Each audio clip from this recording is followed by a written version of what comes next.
Marcus over it's a two-point first behind the back, highlight real ball. crisscrossing, Stanwood, Conley, feet in front. Matisse scores! Hat trick for Kyle Matisse. Low shot into the corner, and another goal for Logan Schuss.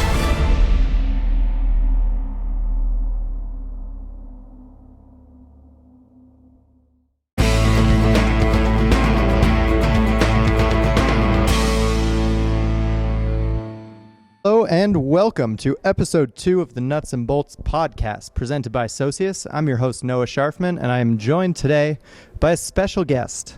He played in his first MLL game back in a couple of years last week, was named the Coke Zero Player of the Game. Kyle Harrison, thanks for joining me. Yeah, thanks for having me, man. Pumped to be here. So we are sitting in our lovely hotel in Denver getting ready for the Outlaws this week. How do you see this game shaping up? You know, I think every team in this league has players that are capable of dominating a game, and the Outlaws are no different. You know, they clearly had a great run last year. They started off the season with a win. They haven't lost a regular season game in quite some time.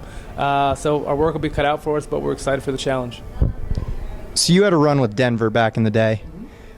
They might have not lost a regular season home game since then. What's your insight on how to beat a team at Mile High? Yeah, you know, unfortunately, so my Denver year was the year I tore my hamstring. So I played like the first 2 games of the season, then I was out, and then I played the playoffs, I think, but was coming back off that hamstring injury. So I didn't have too much insight on the team, but I know they're a first-class organization. They've got great coaches, great leadership. As far as how to go about beating them, man, I think you do your homework just like any other game. You watch film, you study tendencies, and you go out and you execute your coach's game plan. So I know we just came from a little film session. Yep. Our coaches are really dialed in. They're giving the guys the tools for success. Yep. To get the W tomorrow, how are we going to do it? How are we going to do it? We're going to have to be efficient on the offensive end. You know, they've got a great goaltender in Jesse Schwartzman, and they got some guys who can cover the ball, so we can't waste shots. We got to make sure we're really selective and put our shots in good spots. We got to, be good at the face-off X, and you got to be good in the goal. I think that's no different from any other lacrosse game. You got to have good face-off play, good goalie play, and efficiency in the offensive end. I think that would be the easiest way to sum up what we did last week. We came out, we led the league in face-off percentage. Scotty Rogers, our goalie, put up massive numbers, and the production from the offensive side of the ball was there, scoring the first 7 goals of the game. How did we start so quickly?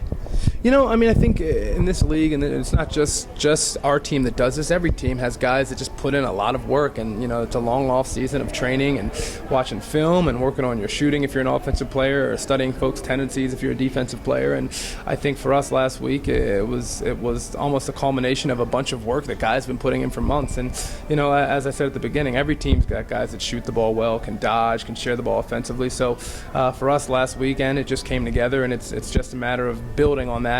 Not getting too caught up. It was the first game of the season, so we're certainly excited about the win, but we can't dwell on that. It's time to focus on the next one, and that's Denver tomorrow afternoon.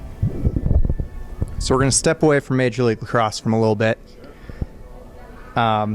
You were a number 1 overall draft pick, played in the league a couple of years, then you kind of took a break, did the LXM thing. Tell our fans who might not know a lot about LXM what it's all about and how you were involved with it. Yeah, so LXM was me and 4 buddies, that started on the West Coast. The short version is we all moved out west to play in the MLL. I played for the Riptide. I had a couple buddies that played for the Dragons. Both of those teams folded. And so here you had a bunch of guys living in LA and San Francisco who wanted to play professional lacrosse and play at a high level, but really had nowhere to do it. So we started to talk, and then we clearly that led to here. Well, I'm sponsored by STX and Nike, and they're not involved in the MLL. Potentially, maybe we could get them involved in this thing. And so, it started as a platform for guys to promote their sponsors and play professionally. So we had Maverick involved, STX was involved, a bunch of sponsors were involved, and it gave guys on the West Coast a platform to play at a high level and have a bunch of fun doing it. We went to a bunch of non-traditional hotbeds. So as far as getting new kids into the sport, whether that's in Dallas, Vegas, Phoenix, Portland, Seattle, San Francisco, you name it, west of Texas, and we were there for an LXM Pro event. So it was a lot of fun to start. I'm certainly proud of that part of my professional career. It was really fun to have a vision with 4 other guys and then put your money into it and try and make it happen, and to look at where the LXM Pro Tour is now with all these sponsors, partnered with Adrenaline, partnered with the MLL. I think it was a success. So LXM and Adrenaline came on board with the league this year, and in Ohio we couldn't be happier. It worked out well for us. We got yourself, and Peter Baum is back, and Eric Crumb's on the team. Talk a little bit about those guys and just what it's like playing with them, both in LXM and now to be doing it in the team aspect with the machine.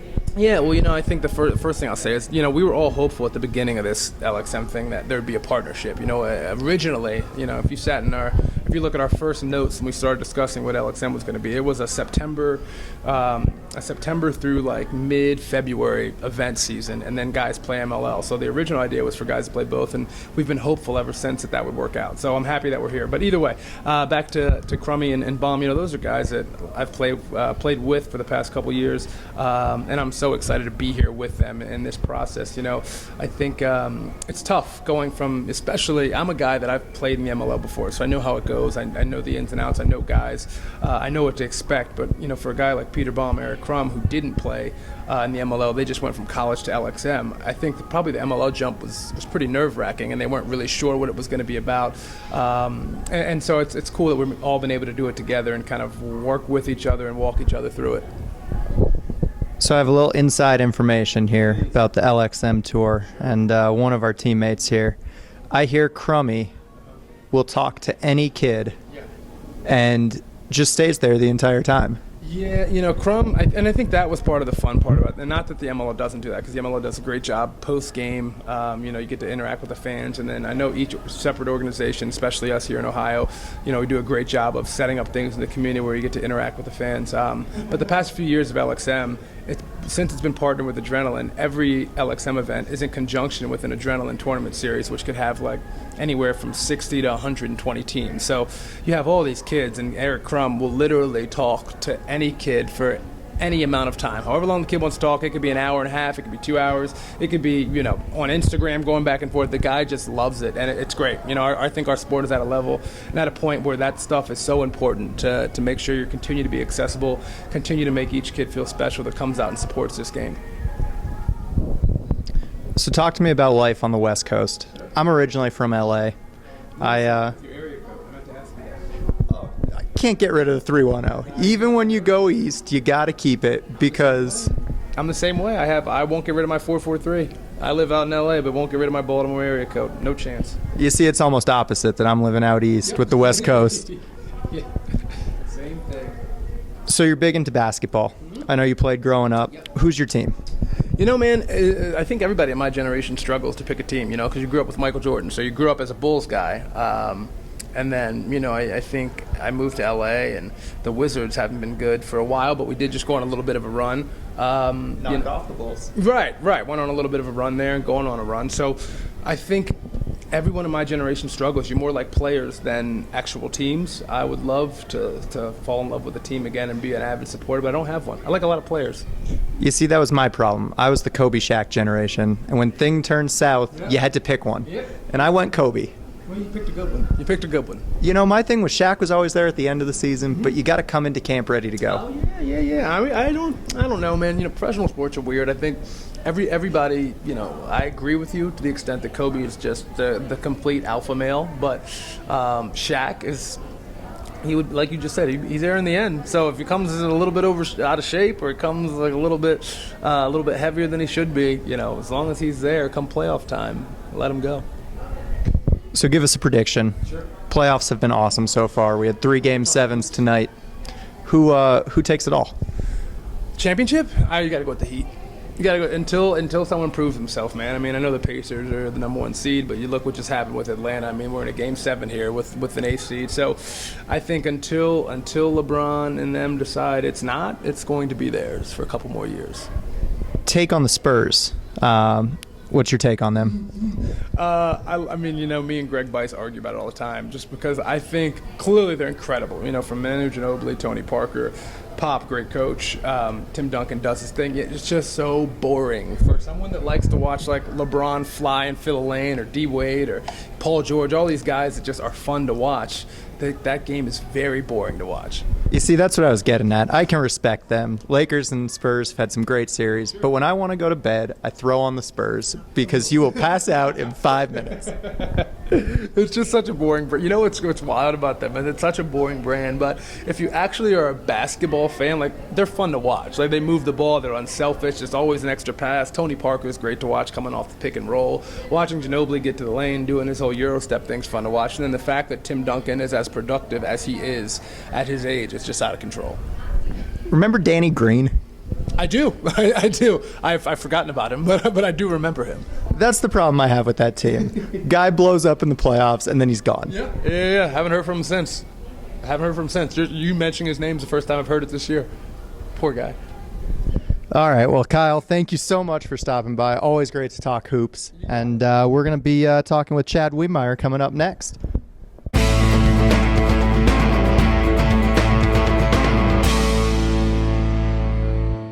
And welcome back. We're joined now by the reigning Warrior Defensive Player of the Week, Chad Wiedmeyer. Chad, thanks so much for joining us. Thanks for having me, Noah. So last week we got off to a great start, didn't allow a goal in the first quarter. We shut down the fourth leading scorer from last year, Matt Danowski, and you played a major role in that. How did the team do it? It was defensively, it was really a team effort. We weren't exactly, we were prepared, we were ready to play, and we showed up as soon as the whistle blew. And it's just kind of, when you're playing a style of defense where everyone's just playing and not overthinking what's going on, that energy is pretty infectious. And that's kind of the way the game went. And, the defense came out hot. Scotty was playing, well in the goal right away, and we just got into a rhythm. Had a couple runs that they had that we handled well, and our offense obviously continued to put up points, and we definitely possessed the ball very well. So as a defenseman, how easy is it to get into the game when you know that you got someone like Scotty back there that's just playing on fire? It definitely makes my job personally a lot easier. Just knowing I don't have to do more than is necessary. Just straight up playing a guy. And my style of play is just matching feet with feet, and matching each step, and that's something I know I can do well. And when I know that's all I have to do, it makes it very easy. Just putting guys to bad angles, giving them bad shots, and let Scott do the rest. So looking ahead, we got Denver tomorrow. How's the game plan different? Is it different? Are we kind of looking to do the same thing this week that we did last week?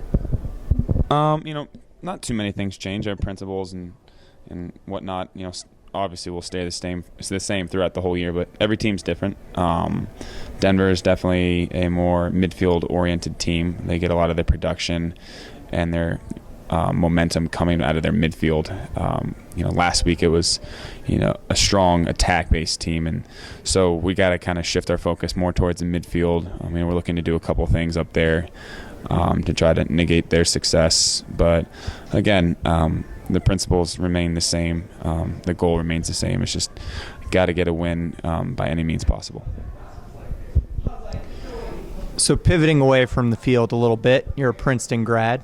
Machine fans know Princeton pretty well with Tom Schreiber, the number 1 overall pick from this past year. You got to play with Tom a little bit. Kind of describe his game and what he's going to bring to the teams pretty soon. Tommy he's a very special player. He's a good friend, very good friend of mine too. Still stay in touch with him. Have been, ever since I left Princeton. Whenever any chance I can, spend time with him, it's great because he's a great person on and off the field. But in terms of him as a player, I honestly, the only thing I think that I don't think he can do is face off. So he's exactly what you would call an old school midfielder that can do literally anything you ask of him. He can dodge, he can feed, he can dodge from behind, he can dodge from the wings, from up top. He can shoot time and room. He can finish the ball inside. He can play defense. He can play wings. So I think the MLL style of play is really going to play to Tom's benefit as his skill set. I'm excited to finally be playing with another Princeton grad, another Princeton player on the team. So that'll definitely be awesome. So just looking forward to get him on board hopefully next week. So bringing Tom on board, we already have one Bear on the team and head coach Bear Davis. I hear that we have another Bear coming on too. What do you know about that? Yeah, so about that. Tommy has a nickname that I know he doesn't enjoy, but I'm going to do everything in my power to make sure that it becomes the only thing that he is known as on our team. One of our coaches, Coach Raymond, who was our defensive coordinator back at Princeton when I was there, who's now the head coach at Hobart, he for some reason called Tommy Little Bear, and Tommy didn't like it that much, but Coach Raymond always insisted on referring to him as Little Bear and almost never as Tommy. So it'll be nice to have a Little Bear to go with head coach Bear Davis. So we'll see how that all turns out. And as a company, we actually just signed Labatt Blue as one of our sponsors, so we are hoping to actually get a bear at a game. Sounds good to me. Sounds great.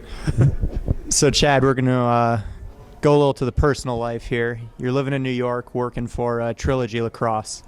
What is the craziest thing you have seen on the streets of New York? That's a tough question because something I've come to realize that there is no such thing as crazy or weird in New York City because anything goes. Craziest thing I've seen. That's a tough one. I did see, what did I see one time? It was a man wearing full sweats in the summer. It was about a 95-degree day in the middle of Central Park, in the middle of a field, surrounded by hundreds and thousands of people, just doing Tai Chi, wearing full sweatpants, all alone in the middle of a crowd of people, totally unaffected or aware of just everybody staring at him. But again, I think that was kind of the moment where I realized that there is no such thing as weird in New York City, so I could talk about that all day. I went to school up in the Northeast, and New York City, I think I can absolutely agree with you. You do your own thing, and you could care less what anyone thinks. Is that right? That's exactly the way it works, and I love it. All right, Chad. Well, thank you so much for joining us on episode 2 of the Nuts and Bolts podcast presented by Socius. Good luck tomorrow in Denver, and we'll see you all next week when we are taking on the Florida launch. Thank you very much, Noah. All right. We'll talk to you guys soon. Bye-bye.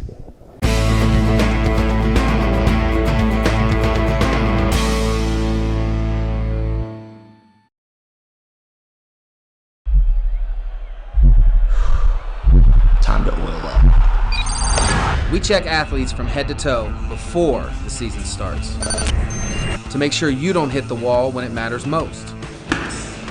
Teaming up with coaches, athletic trainers, and physicians to keep athletes healthy. Helping you avoid injury and recover quickly to keep you in the game. OSU Sports Medicine. The official sports medicine provider of the Ohio Machine and athletes everywhere.